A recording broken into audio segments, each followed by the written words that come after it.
तो स्टार्ट करते हैं बेटा हम लोग। क्या इलेक्ट्रॉन एफिनिटी, इलेक्ट्रॉन एफिनिटी या इसी को और हम लोग क्या कहते हैं बेटा, इलेक्ट्रॉन गेन एंथैल्पी। इलेक्ट्रॉन क्या एंथैल्पी, ठीक है ना। इसको अगर हम लोग शॉर्ट में लिखे तो ये होता, इसको लिखते हैं ई ए, या इसको अगर लिखें बेटा तो ये होता है ई जी ई, इलेक्ट्रॉन गेन एंथैल्पी। तो अभी हमने डेफिनेशन लिखा, क्या था बेटा डेफिनेशन, कि अगर कोई आइसोलेटेड गैसियस एटम, ठीक है ना, अपने आउटर मोस्ट शेल में, ठीक है ना, जब एक इलेक्ट्रॉन क्या करता है, ये जो इलेक्ट्रॉन है, इलेक्ट्रॉन क्या करता है बेटा, एक्सेप्ट करता है, तो जो अमाउंट ऑफ एनर्जी क्या होती है, या तो रिलीज होगी या तो रिक्वायर्ड होगी। समझ पा रहे हो, इट इज एनर्जी रिलीज और required to accept an electron from क्या बेटा, देयर क्या आउटर मोस्ट सेल, ठीक है ना।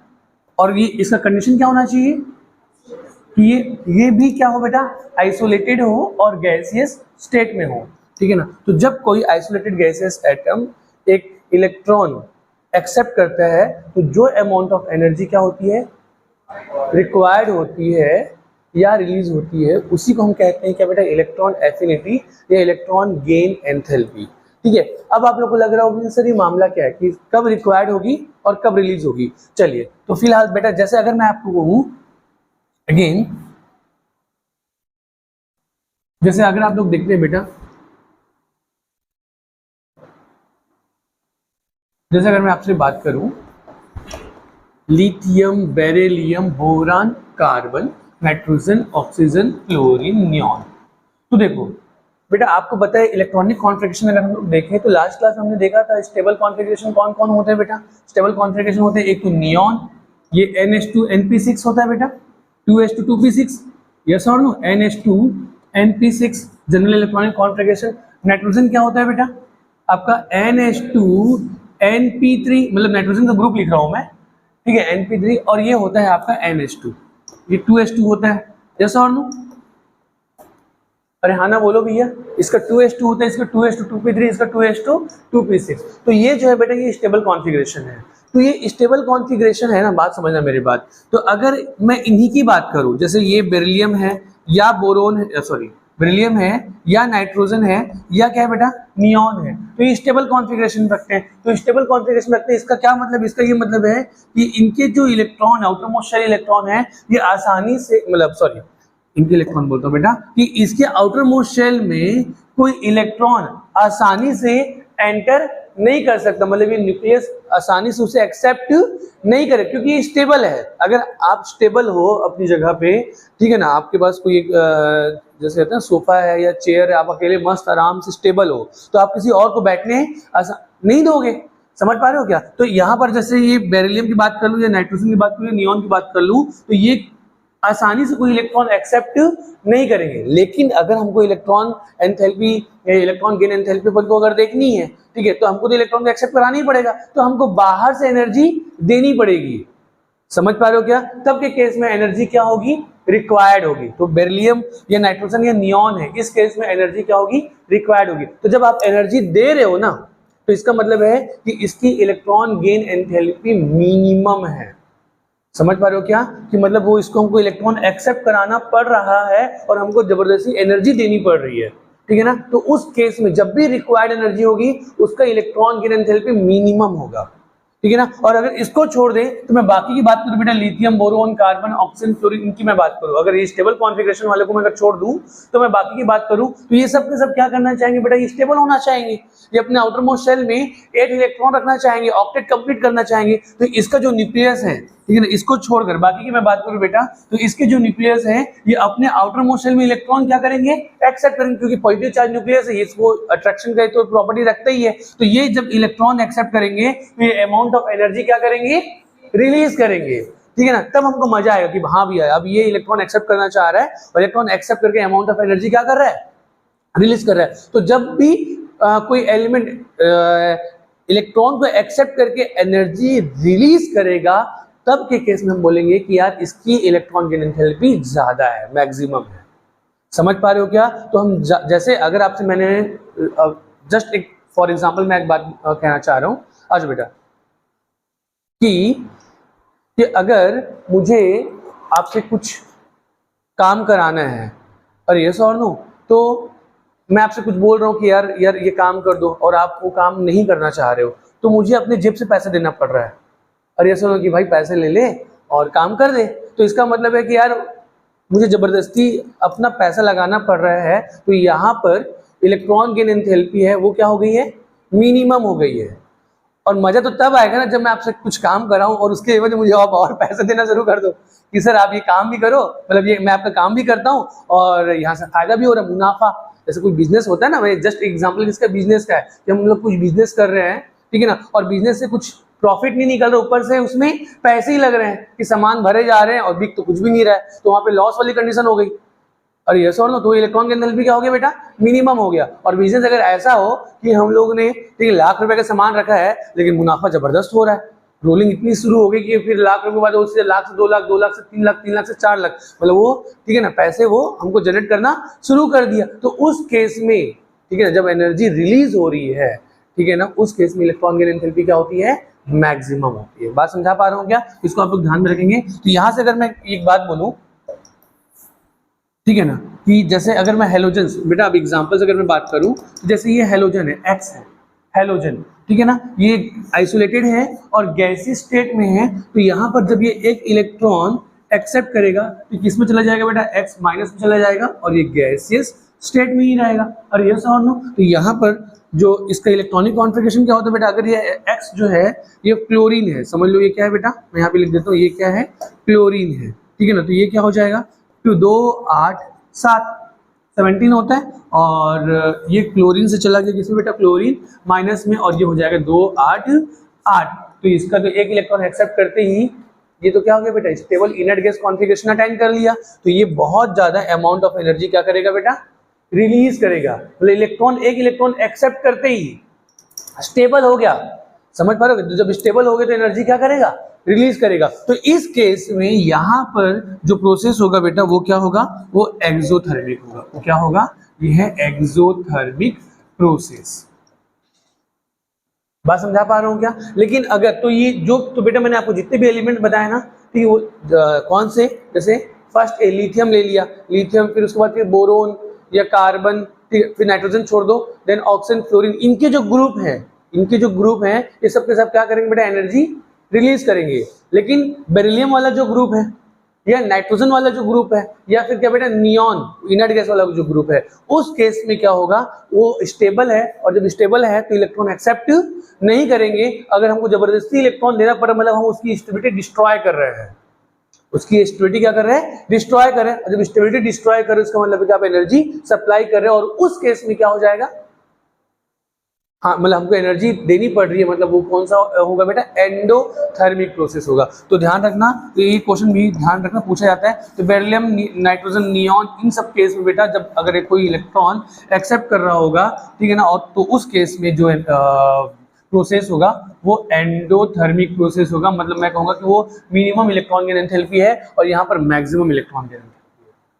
ठीक है क्या, अच्छा बेटा अब आपको मैं ये भी बता दूं, इलेक्ट्रॉन एफिनिटी और इलेक्ट्रॉन गेन एंथैल्पी में थोड़ा सा फर्क है।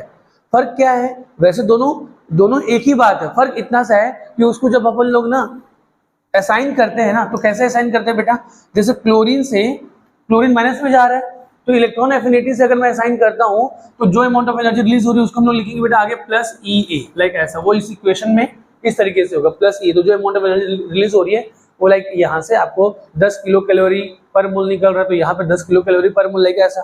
और अगर आप इलेक्ट्रॉन एफिनिटी यूज नहीं करना चाह रहे हो, इलेक्ट्रॉन गेन एंथैल्पी यूज करना चाह रहे हो, तब हम उसको कैसे लिखते हैं बेटा, तब हम यहाँ पे इक्वेशन में प्लस करके नहीं लिखते, बल्कि हम उसको ऐसे लिखते हैं कि क्लोरीन से क्लोरीन माइनस में जा रहा है, क्लोरीन गैस जो है बेटा क्लोरीन माइनस गैस में जा रहा है। तो यहाँ पर जो एनर्जी में जो डिफरेंस है ना, डेल्टा HEGE, लाइक ऐसा, EGE मतलब इलेक्ट्रॉन गेन एंथैल्पी, ठीक है ना। तो चेंज इन जैसे अगर हम लोग चेंज इन एनर्जी अगर हम लोग जो देख रहे हैं इसके लिए इलेक्ट्रॉन गेन एंथैल्पी के लिए, तो यहाँ पर बेटा ये नेगेटिव साइन से रिप्रेजेंट करेंगे। तो नेगेटिव जो भी नंबर होगा ये नेगेटिव साइन होगा, जैसा और नो। तो क्या मतलब निकला बेटा, अगर हम लोग ये यूज कर रहे हैं तो ये के लिए हम लोग जो प्लस यूज करते हैं ना बेटा, वो EGE के लिए क्या यूज करेंगे, माइनस। समझा पा रहा हूँ? तो इलेक्ट्रॉन एफिनिटी और इलेक्ट्रॉन गेन एंथैल्पी में सिर्फ और सिर्फ साइन का फर्क होता है, क्योंकि उसको रिप्रेजेंट अलग अलग तरीके से किया जाता है। इलेक्ट्रॉन एफिनिटी को इक्वेशन में अपन प्लस ई करके लिखते हैं, और यहाँ पर हम क्या करते हैं बेटा, चेंज इन एनर्जी के फॉर्म में अपन शो करते हैं, तो वहां पर जो रिलीज एनर्जी उसको नेगेटिव बोलते हैं और एब्जॉर्ब एनर्जी को क्या बोलते हैं, पॉजिटिव। और हाँ ना बोलो भैया, तो इतनी सी बात थी आपकी इलेक्ट्रॉन गेन एंथैल्पी में। चलिए अब सुनो, इतना हो गया बेटा, बढ़े आगे। तो इलेक्ट्रॉन गेन एंथैल्पी क्या है, जब कोई भी isolated gases atom electron accept करता है तो जो अमाउंट ऑफ एनर्जी रिलीज करता है या एब्जॉर्ब करता है वही उसकी इलेक्ट्रॉन गेन एंथैल्पी होती है। अगर एब्जॉर्ब कर रहा है मतलब उसकी इलेक्ट्रॉन गेन एंथैल्पी मिनिमम है, और अगर वो रिलीज कर रहा है तो उसकी इलेक्ट्रॉन गेन एंथैल्पी मैक्सिमम है। चलिए तो अभी अब आ जाते हैं बेटा फैक्टर्स पे। फैक्टर अफेक्टिंग क्या, factor affecting electron gain enthalpy, factor affecting electron gain enthalpy. तो पहला फैक्टर है बेटा, सुनो, पहला फैक्टर है आपका वही साइज। पहला फैक्टर क्या है बेटा, साइज। यार अब मुझे एक बात बताओ, अगर साइज, एटॉमिक साइज अगर ज्यादा है, साइज ज्यादा है, तो कोई भी एलिमेंट क्या इलेक्ट्रॉन को आसानी से एक्सेप्ट कर पाएगा क्या? नहीं। क्यों नहीं कर पाएगा बेटा? क्योंकि डिस्टेंस ज्यादा हो जाएगा, और डिस्टेंस ज्यादा हो जाएगा तो अट्रैक्शन फोर्स क्या हो जाएगा, कम हो जाएगा। तो कम अट्रैक्शन होगा तो अमाउंट ऑफ एनर्जी भी कम रिलीज करेगा। तो यहां पर अगर मैं बात करूं बेटा, अगर साइज ज्यादा है तो इलेक्ट्रॉन गेन एंथैल्पी कम है, यस और नो? तो यहाँ पे इसका ऑर्डर क्या, मतलब अगर मैं बोलूं, हाँ, फैक्टर जो है बेटा साइज के साथ कैसे होगा, इनवर्सली प्रोपोर्शनल। तो साइज इनवर्सली प्रोपोर्शनल बेटा किसके, इलेक्ट्रॉन गेन एंथैल्पी के। तो ये पहला जो फैक्टर है वो साइज के साथ बेटा ईजी का जो रिलेशन है वो क्या होगा, इनवर्सली प्रोपोर्शनल।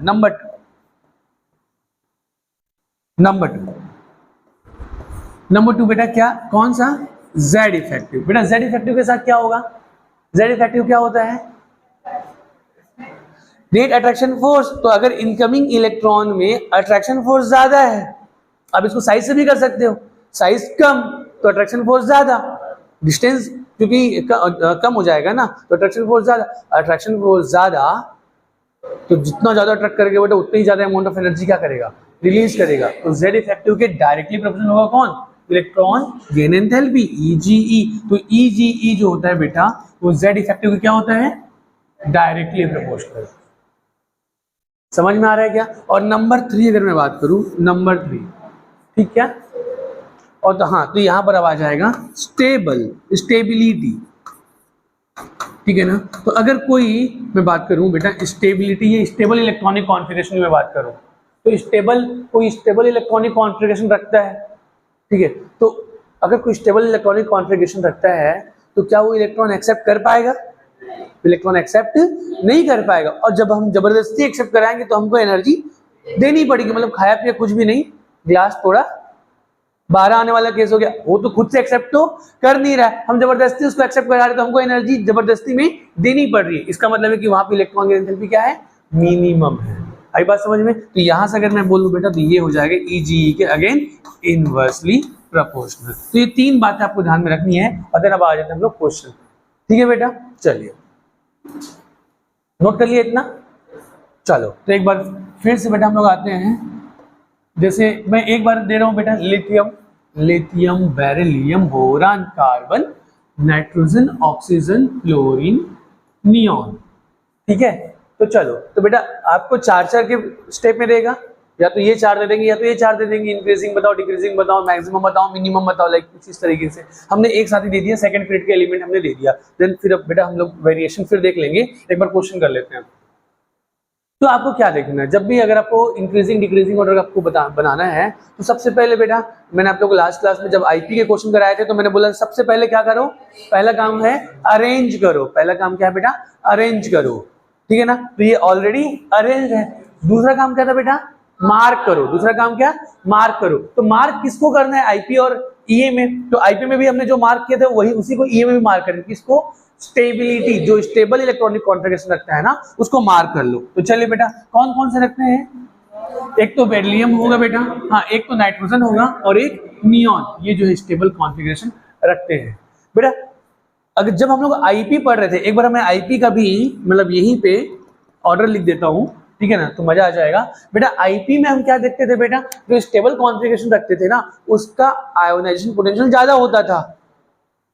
अरे यस और नो, क्योंकि जो स्टेबल है उससे हमको इलेक्ट्रॉन बाहर निकालना है, ठीक है, तो बाहर आसानी से निकलता नहीं था, तो उसको अमाउंट ऑफ एनर्जी हमको ज्यादा देनी पड़ती थी। और जब अमाउंट ऑफ एनर्जी ज्यादा, आईपी क्या है, आउटर मोस्ट सेल से इलेक्ट्रॉन को बाहर निकालने के लिए जो एनर्जी रिक्वायर्ड होती है वो हमेशा एंडोथर्मिक ही होती है। यहाँ पर इलेक्ट्रॉन की एंथैल्पी एंडो भी हो सकती है और एक्सो भी होती है। जनरली एक्सो होती है, पर स्टेबल कॉन्फ़िगरेशन के केस में एंडो भी होती है। यस और नो, तो यहाँ पर तो आईपी में बेटा इनकी जो स्टेबल कॉन्फ़िगरेशन रखते हैं इनका आयोनाइजेशन पोटेंशियल की वैल्यू ज्यादा होती है, लेकिन किससे ज्यादा, जस्ट अपने नेबर एटम से। तो आपको क्या करना होता है बेटा, इसको जंप करा के जस्ट नेबर एटम से आगे रखना पड़ता है, लाइक ऐसा। अरे ये सुन, ये तो तरीका था, ठीक है। अब नॉर्मल जो बात थी कि इधर से इधर जा रहे हैं, तो वो क्या बेटा, आयोनाइजेशन पोटेंशियल क्या होते जा रहे हैं, इंक्रीज। तो सबसे ज्यादा किसका था, नियॉन। नियॉन के बाद क्या बेटा, फ्लोरीन। फ्लोरीन के बाद अब आ जाएगा नाइट्रोजन, के बाद ऑक्सीजन, के बाद कार्बन, के बाद बेरिलियम, के बाद बोरोन, के बाद लिथियम। यस और नो, ये था आपका आयोनाइजेशन पोटेंशियल। मतलब एक बार आगे पार्ट पीछे सपाट ना होकर के मैंने फिर से यहाँ पे, ठीक है ना, आप ये चलो, तो ये हो गया लिथियम। लेकिन यहीं पर अगर मैं आपको बोलूं बेटा इलेक्ट्रॉन, ठीक है ना, गेन एंथैल्पी ईजीई की मैं बात करूं, तो अब यहाँ पर देखो, अब सुनो, अब ये मामला इसको हटा दो, इसको हटा दो। तो ये अभी देखो, अब अगेन अरेंज किया, अरेंज के बाद अगेन हमने क्या किया, मार्क किया। तो जिसको मार्क किया है ना बेटा, ये इसकी इलेक्ट्रॉन गेन एंथैल्पी क्या होगी, मिनिमम होगी। तो इसको सबको बाहर निकालो, और जो ऑलरेडी अरेंज दिख रहे हैं ना बेटा उसको नोट डाउन करो। मतलब इसको निकालो, इसको बाहर निकालो, इसको बाहर निकालो, इसको बाहर निकालो, इसको बाहर निकालो। और नॉर्मल बात बेटा, इधर से इधर जा रहे हैं तो इलेक्ट्रॉन गेन एंथैल्पी भी क्या होती जा रही है, लेफ्ट राइट जाने पे साइज क्या होता है बेटा, साइज डिक्रीज होता है। तो इलेक्ट्रॉन गेन एंथैल्पी क्या होगा, इंक्रीज होगा। ये अगर साइज से नहीं करना है तो आप जेड इफेक्टिव ले लो। तो जेड इफेक्टिव क्या होता है, लेफ्ट राइट जाने पे नेट अट्रैक्शन फोर्स क्या होते जाता है, बढ़ते जाता है। तो नेट अट्रैक्शन फोर्स बढ़ते जा रहा है, इलेक्ट्रॉन गेन एंथैल्पी भी क्या होती जाएगी, बढ़ते जाएगी, लाइक ऐसा। तो बेटा अब तो इसको बाहर निकाल के जो बचा है उसको अरेंज करो। तो सबसे ज्यादा कौन होगा, फ्लोरीन। फ्लोरीन के बाद ऑक्सीजन, के बाद कार्बन, के बाद बोरोन, के बाद लिथियम। तो इसको निकालने के बाद जो बचे थे ना सबको पहले नोट डाउन कर लो। यस और नो, ये हो गया। अब बचे ये तीनों, अब इन तीनों को नोट डाउन करना है। तो इन तीनों को अपन को कैसे अरेंज करना है बेटा, तो जिसकी स्टेबिलिटी सबसे ज्यादा होगी उसकी इलेक्ट्रॉन की एंथैल्पी सबसे कम होगी। अरे यस और नो, और जिसकी स्टेबिलिटी कम होगी, ठीक है, उसकी इलेक्ट्रॉन की एंथैल्पी ज्यादा होगी। अरे हाँ ना बोलो, स्टेबिलिटी की इनवर्सली प्रोपोर्शनल है। तो अब आपको यहाँ पे होमवर्क कर लेना है बेटा कि अगर मैं आपसे पूछूं बेरिलियम है, नाइट्रोजन है और नियॉन है, और आपको पता है कि स्टेबिलिटी की क्या होता है बेटा, इनवर्सली प्रोपोर्शनल है भैया। अरे हाँ ना बोलो, तो कौन सबसे ज्यादा स्टेबल है। तो आपको एक बात पता होगी कि एक तो बेटा half filled and full field subshell जो होते हैं, हाफ फिल्ड और क्या बेटा, फुल फिल्ड सबशेल जो होते हैं, फुल फिल्ड सबशेल जो होते हैं बेटा, ये क्या होते हैं, स्टेबल होते हैं। तो अब समझ रहे हो क्या। अब इसमें देखो हाफ फिल्ड और फुल फिल्ड, इनमें देखें कि इसमें कौन ज्यादा स्टेबल है, तो फुल फिल्ड ज्यादा स्टेबल होगा हाफ फिल्ड से। अरे यस और नो, तो अभी मेरी बात सुनना बेटा, तो ये जो है ना, ये NH2 NP6 वाला ग्रुप है। ये क्या है बेटा, ये NH2 NP3 है और ये NH2 है। तो ये जो है बेटा ये फुल फिल्ड है। देखो ये फुल फिल्ड और ये फुल, ये दोनों के दोनों क्या है बेटा, फुल। मतलब इसमें NH2 फुल फिल्ड माना जाएगा, कम से कम N सेल तो फुल फिल्ड है। और ये सुनो, और ये NH2 NP6 ये भी फुल फिल्ड है। अरे हाँ ना बोलो बेटा, ठीक है। तो ये दोनों की स्टेबिलिटी इससे ज्यादा होती है। समझ में आ रहा है क्या। तो प्लीज ध्यान रखेंगे यहाँ पर। तो नाइट्रोजन से ज्यादा स्टेबल होता है, मैं किसकी बात कर रहा हूँ, स्टेबिलिटी की। किसकी बात कर रहा हूँ बेटा, स्टेबिलिटी की। तो नाइट्रोजन से ज्यादा कौन होता है, बेरिलियम। और बेरिलियम से ज्यादा होता है क्या बेटा, आपका नियॉन। ये स्टेबिलिटी है। तो अगर स्टेबिलिटी ये है तो इलेक्ट्रॉन की एंथैल्पी इन तीनों में क्या होगा बेटा, EGE। तो नाइट्रोजन का ज्यादा होगा, देन फिर क्या होगा, बेरिलियम, और देन होगा बेटा नियॉन। एक्चुअल में ना बेटा इसको फुल फिल्ड किस, मतलब एग्जैक्टली फुल फिल्ड तो ये है, इसकी स्टेबिलिटी ज्यादा क्यों होती है, क्योंकि इसका पेनिट्रेशन पावर ज्यादा होता है। समझ पा रहे हो क्या। पेनिट्रेशन पावर भी एक चीज होती है, क्या होती है बेटा, ये न्यूक्लियस जो होता है ना, वो आउटर मोस्ट इलेक्ट्रॉन को कितना ज्यादा पेनिट्रेट कर रहा है, कितना ज्यादा खींच रहा है। अट्रैक्ट कर रहा है, वही उसका क्या होता है, पेनिट्रेशन पावर। तो आपको पता है ना कि एसपीडीएफ में S subshell more close to nucleus होता है, S subshell more close to nucleus होता है। तो जो सबसेल न्यूक्लियस के जितना ज्यादा करीब होगा, न्यूक्लियस का अट्रैक्शन पावर उसमें उतना ही ज्यादा होगा। आई बात समझ। इसीलिए NH2 का जो होता है ना बेटा, मतलब इसको फुलफिल्ड मान लिया जाता है और इसको इसी के कैटेगरी में अपन रख रहे हैं अभी, फुलफिल्ड वाले कैटेगरी में। तो ये जो है ना बेरिलियम की स्टेबिलिटी नाइट्रोजन से भी ज्यादा है। तो यहाँ पर अगर हम लोग बात करें तो इलेक्ट्रॉन की एंथैल्पी सबसे, क्योंकि इसका इन्वर्सली प्रोपोर्शनल है, तो nitrogen then beryllium then neon, ये इस तरह की इसका ऑर्डर है। तो बेटा यहाँ पर ये हो जाएगा, अब आ जाएगा आपका नाइट्रोजन, देन इसके बाद आ जाएगा बेरिलियम और देन इसके बाद फिर क्या आ जाएगा बेटा, नियॉन। तो ये है आपका इलेक्ट्रॉन गेन एंथैल्पी का ऑर्डर। ध्यान में रहेगा ये बातें, ठीक है बेटा, ये सबको समझ में आ रहा है ना। चलिए नोट डाउन करो।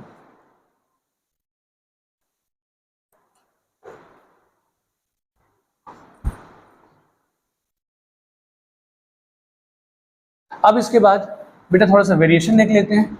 तो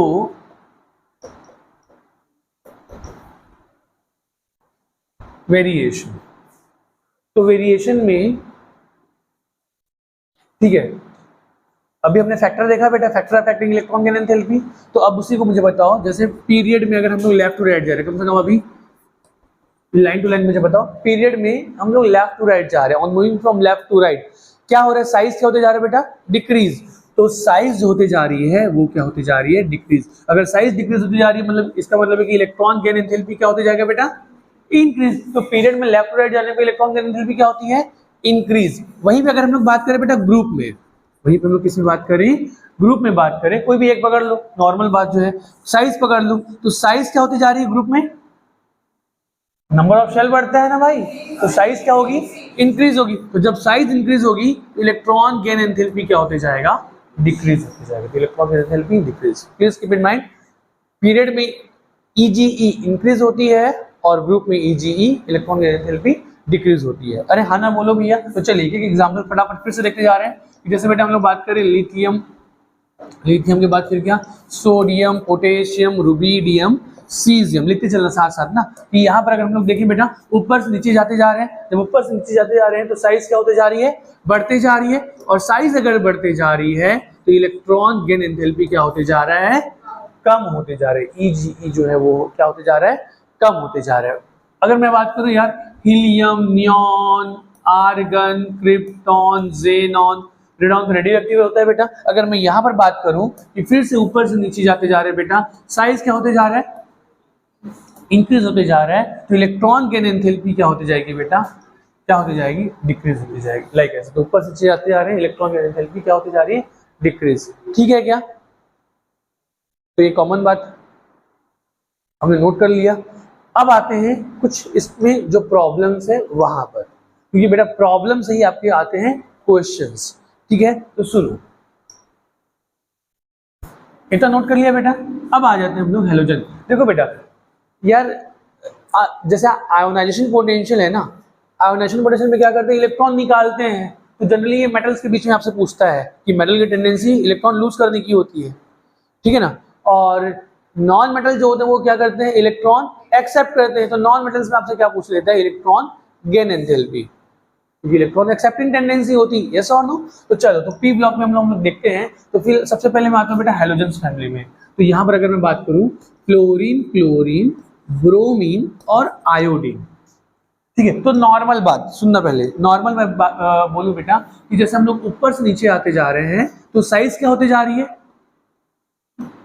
साइज इंक्रीज होती जा रही है। तो इलेक्ट्रॉन गेन एंथैल्पी क्या होते जाएगा बेटा, डिक्रीज होती जाएगा। अरे हाँ ना बोलो। तो सबसे ज्यादा इलेक्ट्रॉन गेन एंथैल्पी किसकी होनी चाहिए, क्लोरीन की, then chlorine, then bromine, then iodine. पर ऐसा नहीं होता, यहाँ पर एक गड़बड़ है। गड़बड़ क्या है बेटा, इतने के बीच में गड़बड़ है।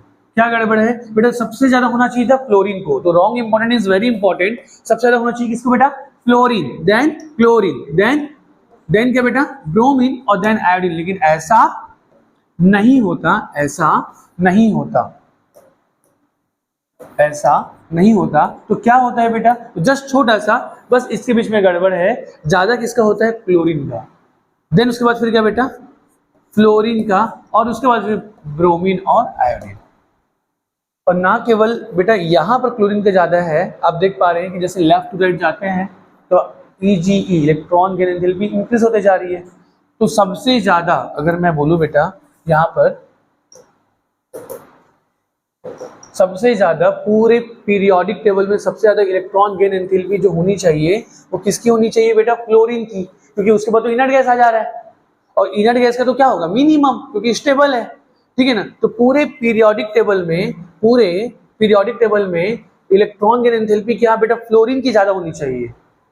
अरे यस और नो? लेकिन फ्लोरीन से ज्यादा कौन निकल जाता है?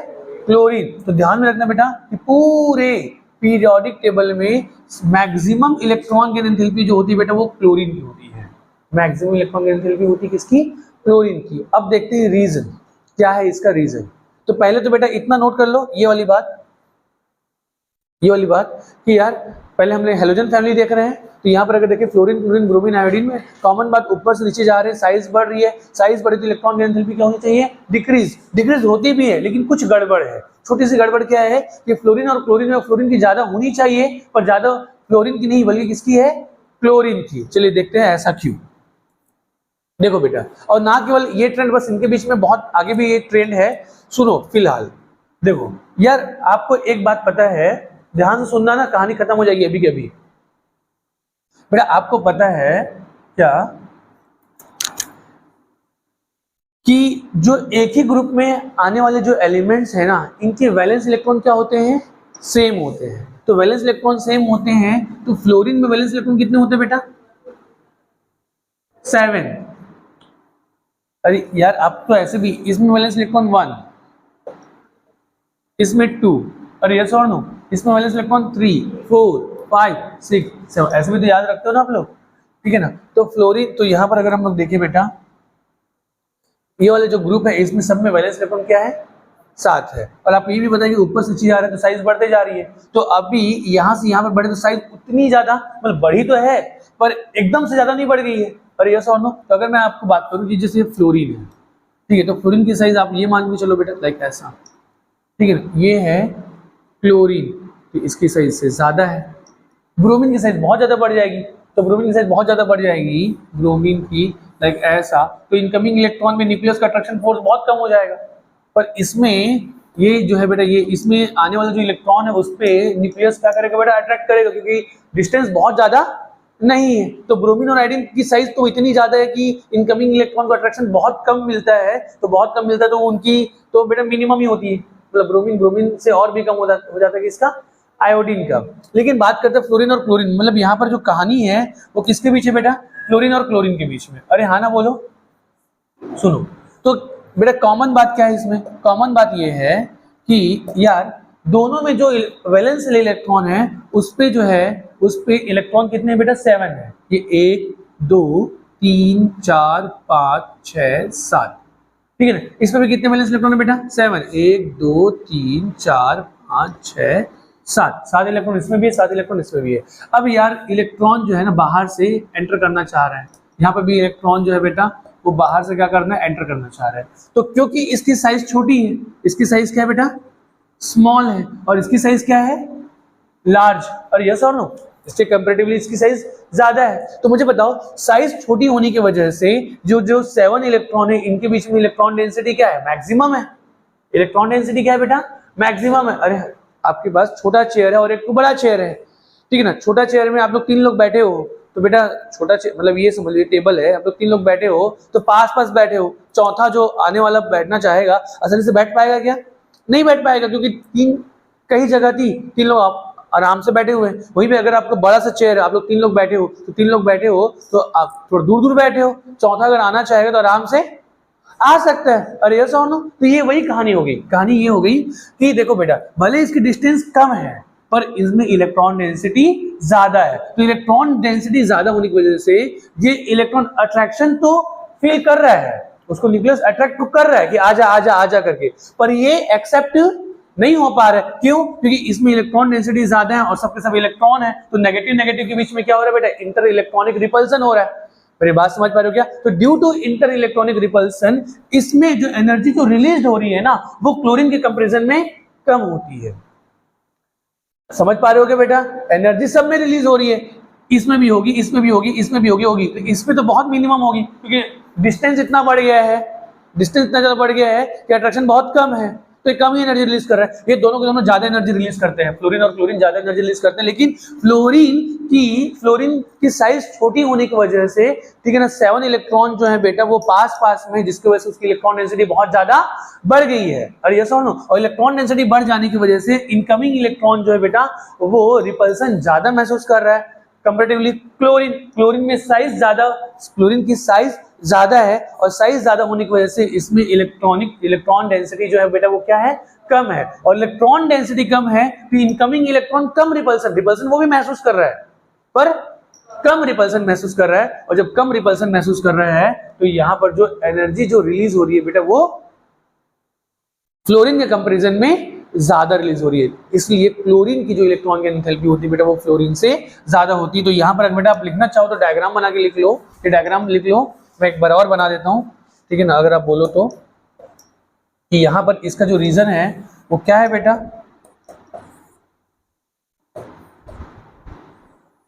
ये है फ्लोरीन और ये है क्लोरीन। तो यहाँ पर जो इलेक्ट्रॉन जो है, ये इलेक्ट्रॉन है बेटा, यहाँ पर भी अगर मैं ले लूँ ये इलेक्ट्रॉन है, तो इलेक्ट्रॉन, इनकमिंग इलेक्ट्रॉन एक्सपीरियंस क्या बेटा, मोर रिपल्सन, और यस और नो, और यहाँ पर जो इनकमिंग इलेक्ट्रॉन है, incoming electron experience more repulsion, यहाँ पर जो इनकमिंग इलेक्ट्रॉन है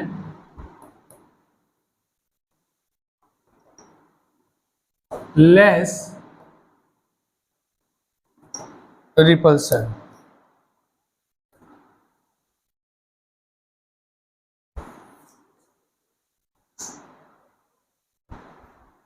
तो क्योंकि ये मोर रिपल्सन महसूस कर रहा है तो ये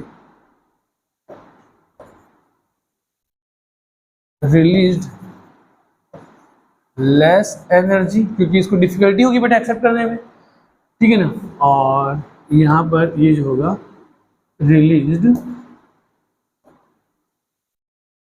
मोर एनर्जी। समझ में आ रहा है क्या? तो ये आप लोग थोड़ा सा ध्यान में रखेंगे, चंगा जी। तो वापस मैं आ जाता हूँ, तो सुनो फिर से यहाँ पर, तो बेटा जो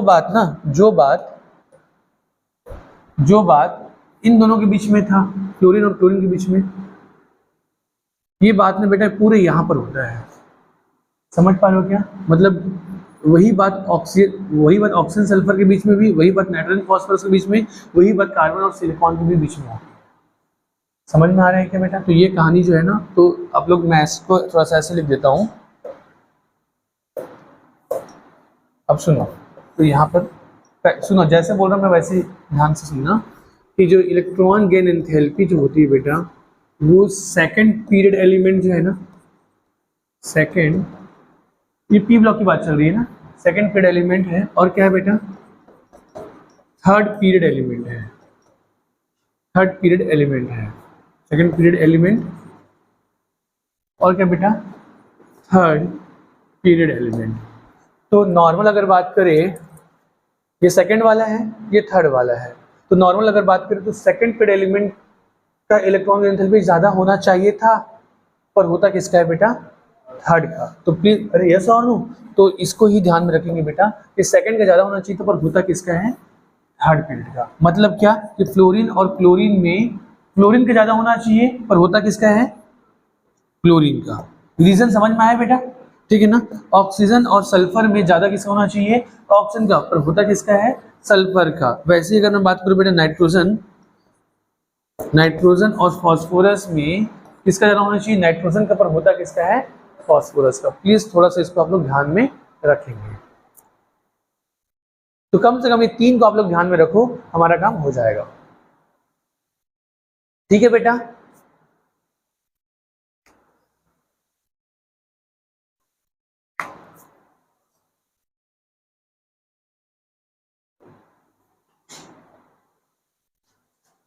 अब मैं आप लोग को एक छोटा सा कार्बन और सिलिकॉन में ये भी लिख लो, किसका ज्यादा होना चाहिए, कार्बन पर होता किसका बेटा, सिलिकॉन का। तो अब मैं आप लोगों को ना थोड़ा सा एक ऐसा ड्राइंग, ठीक है ना, करने वाला हूँ यहाँ पर कि वो आप लोग को और भी अच्छे से दिमाग में, ठीक है, बिठा देगा कि चीज़ें आपको याद कैसे रखनी है। एक बार ग्रुप में लिख लो, जैसे कार्बन से कार्बन सिलिकॉन, ठीक है ना। हाँ, कहे शिव जी सुने प्रभु वाला, यस और नो। यहाँ पर लिख लो बेटा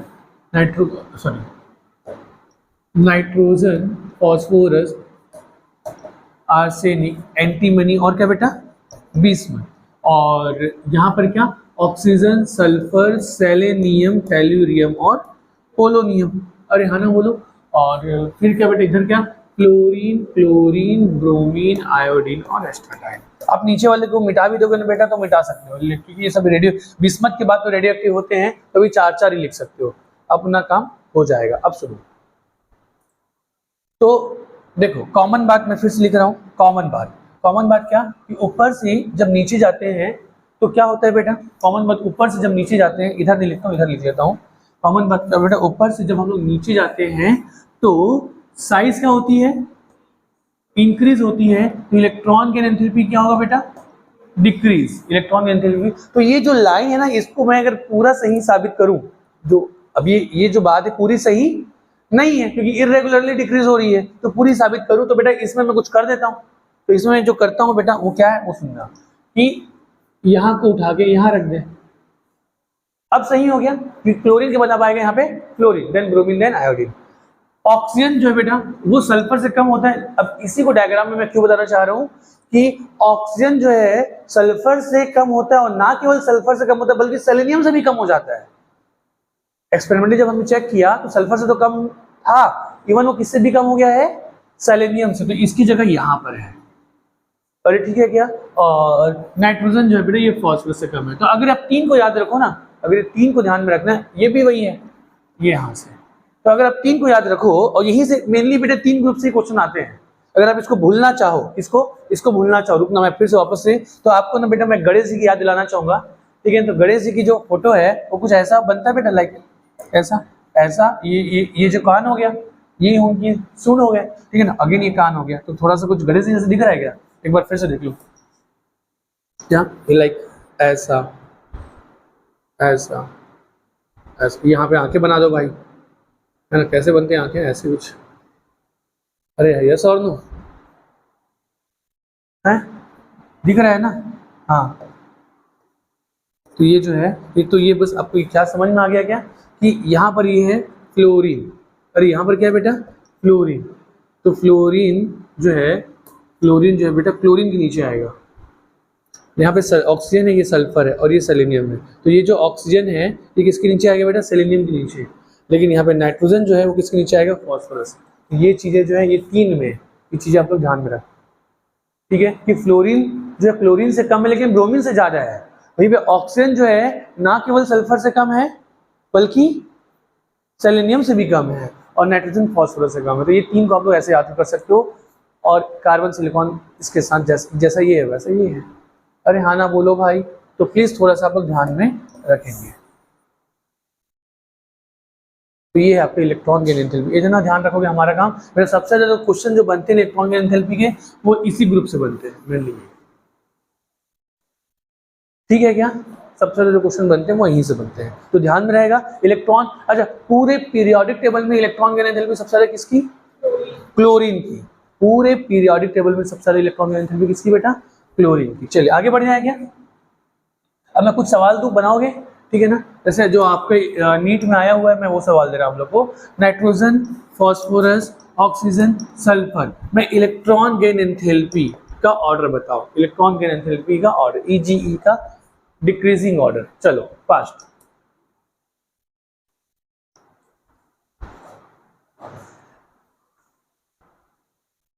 बेटा क्वेश्चन करने का भी क्या, देखो अब ऐसे करोगे ना तो सोचते रह जाओगे। सबसे पहले क्या करो, अरेंज करो। सबसे पहले क्या करो, अरेंज। तो अरेंज कैसे करोगे बेटा, नाइट्रोजन, फॉस्फोरस, ऑक्सीजन, सल्फर, यही तो है। ऊपर नीचे यही तो था। अरेंज हो गया, कौन कहाँ पे था। देन इसके बाद फिर क्या बेटा, अब देखो फिर इसके बाद फिर पहले तो नॉर्मल बात ये ऐसा हो गया, ये लेफ्ट राइट ये टॉप टू बॉटम है। तो नंबर 2 क्या बेटा, मार्क करो। नंबर 2 क्या, मार्क करो। ये भी मार्क बेटा, ये तो पूरा मार्क ही होता है। स्टेबल कॉन्फ़िगरेशन वाले, मतलब ये दोनों तो मिनिमम होंगे इन दोनों से। अरे हाँ ना बोलो, तो सबसे ज्यादा बेटा इधर से इधर जाते हैं तो इलेक्ट्रॉन एनर्जी इंक्रीज होती है, ऊपर से नीचे जाते हैं डिक्रीज होती है, लेकिन यहाँ पे गड़बड़ है कि थर्ड पीरियड के ज्यादा होता है, तो सबसे ज्यादा कौन हो जाएगा? सल्फर। सल्फर के बाद ऑक्सीजन। अब इन दोनों में भी गड़बड़ है बेटा, वो भी इसके नीचे ही आता है, तो अब आ जाएगा फॉस्फोरस और देन आ जाएगा। ये आपका ऑर्डर है, समझ में आ रहा है बात? अरे हाँ ना बोलो भाई। चल एक बार फिर से मुझे बताना, अगला सवाल है, अगला सवाल फ्लोरीन, क्लोरीन, सल्फर, ऑक्सीजन। चलो ये बताओ, क्लोरीन, क्लोरीन और सल्फर ऑक्सीजन के बीच में इलेक्ट्रॉन गेन एंथैल्पी का decreasing order. Electron gain enthalpy का डिक्रीजिंग ऑर्डर।